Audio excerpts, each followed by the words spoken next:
दोस्तों, आज फिर आपके सामने प्रस्तुत हूँ आज की कहानी लेकर। आज जो कहानी सुनाने जा रहा हूँ उसमें ज्ञान अद्भुत मात्रा में छुपा हुआ है। विनम्रता का भाव आपको क्या परिणाम दे सकता है वो इससे जानिए। बड़ी से बड़ी मुश्किल को आप कैसे पार कर सकते हैं विनम्र होकर।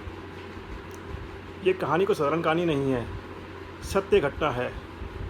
सम्राट विक्रमादित्य एक महान शासक हुए। हमें उनके बारे में अल्प ज्ञान है। उनकी महानता के बहुत से किस्से हमने सुने होंगे, परंतु हमारा दुर्भाग्य है विक्रम बेताल के अलावा जो सिंहासनवती थी उसके अलावा बहुत कम लोग उसके बारे में जानते हैं। वो एक महान शासक थे, देवी की आराधना करते थे, देवी सिद्ध कर रखी थी उन्होंने, देवी उनको प्रणाम करती थी रोज़। ऐसा उनका विनम्र स्वभाव था। कोई भी उनके शासनकाल में दुखी नहीं था, सब खुश थे और वो अपनी प्रजा का पूरा ध्यान रखते थे। एक समय की बात है, उन्होंने एक सपना देखा। सपने में उनकी देवी उनके पास आई और बोली, बेटा, कल आपका अंतिम समय आ सकता है, आपको ध्यान रखना है। कल रात को एक विशाला सांप आपके बाग में जो बगीचा है उसमें जो बरगद का पेड़ है वहाँ से आएगा और तुम्हें डस लेगा। अगर उपाय नहीं किया तो तुम्हारी मृत्यु निश्चित है। वो अपने पूर्व जन्म का बदला लेना चाहता है। सुबह हुई, महाराज उठे, आत्मरक्षा के उपाय सोचने लगे, मंत्रियों को बुलाया, सब ने बैठकर विचार किया, राजा को सुझाया, महाराज एक काम करते हैं, हम यहाँ सैन्य चतुर्थ लगा देते हैं। जैसे ही वो सांप निकलेगा हम उसका वध कर देंगे। सांप इतना निपुण नहीं हो सकता कि हमारे सैनिकों का मुकाबला कर सके। राजा ने कहा, सोचने का मौका दीजिए। बड़ा सोचा, परंतु राजा ने सोचते सोचते निर्णय लिया, क्योंकि वो न्यायप्रिय थे। कहते, मुझे इसकी हत्या नहीं करनी। अगर किसी पूर्व जन्म का पाप है जिसकी वजह से वो मुझे बदला लेना चाहता है तो क्यों ना वो सब इस जन्म में समाप्त हो जाए। यह सोचकर राजा ने कहा, उस पर कोई शस्त्र नहीं उठाएगा। जो वो करना चाहते हैं उनको आइए करने दीजिए और मुझे कोशिश करने दीजिए जो मुझे करना है।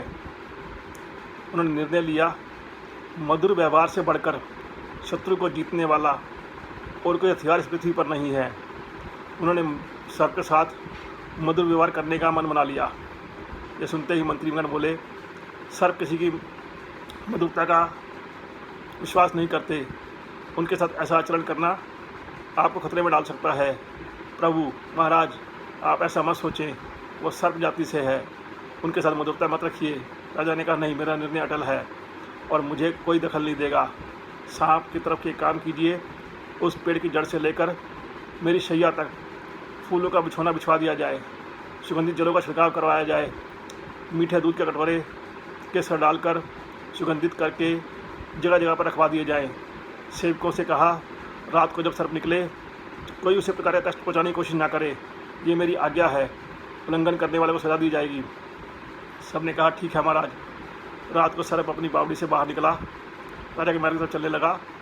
जैसे जैसे आगे बढ़ा, अपने लिए की गई स्वागत व्यवस्था को देखकर आनंद मोहित हो गया। कमल बिछौने पर लेटता हुआ, मनमोहक होता हुआ, मस्त चाल में चलता हुआ, मन भावनी सुगंध का रसास्वादन करता हुआ, जगह जगह पर मीठा दूध पीता हुआ वह आगे बढ़ता चला गया। जैसे जैसे वह आगे बढ़ रहा था तो मन में सोच रहा था, कैसा राजा है ये, मैं इसको मारने जा रहा हूँ और यहाँ पर इसने फूलों का बिछौना बिछा रखा है। इस तरह क्रोध के स्थान पर धीरे धीरे उसको संतोष होने लगा, प्रसन्नता के भाव उसमें बढ़ने लगे। जैसे जैसे आगे चलता गया वैसे वैसे उसका क्रोध शांत होता गया। जब राजमहल में प्रवेश करने लगा तो देखा प्रहरी और द्वार पर शस्त्र खड़े हैं। उसने उनको देखा, हुंकार मारी, परंतु किसी ने उसको हानि पहुँचाने की चेष्टा नहीं की।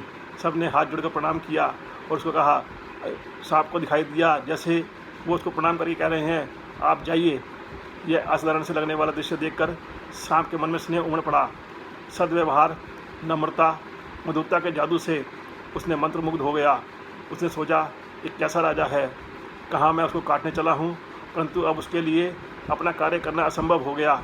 हानि पहुँचाने के लिए आने वाले शत्रु के साथ इसका ऐसा मधुर व्यवहार है। उस धर्मात्मा राजा को काटूँ तो किस प्रकार काटूँ। इस प्रश्न के चलते चलते वह दुविधा में पड़ गया और राजा के महल में प्रवेश कर गया। राजा के कक्ष में प्रवेश किया। पलंग पर जाने के लिए सांप का निश्चय पूरी तरह से बदल गया। उधर समय से कुछ देर बाद सांप पहुंचा। राजा ने शयन कक्ष में पहुंचा।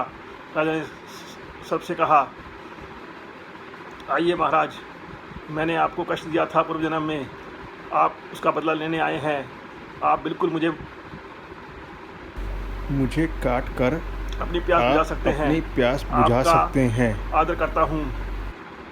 सर्प ने कहा, तुम्हें काट कर मैं अपने पूर्व जन्म का बदला लेने आया था, परंतु तुम्हारे सौजन्य और सद्व्यवहार से मैं हार गया, मैं परास्त हो गया।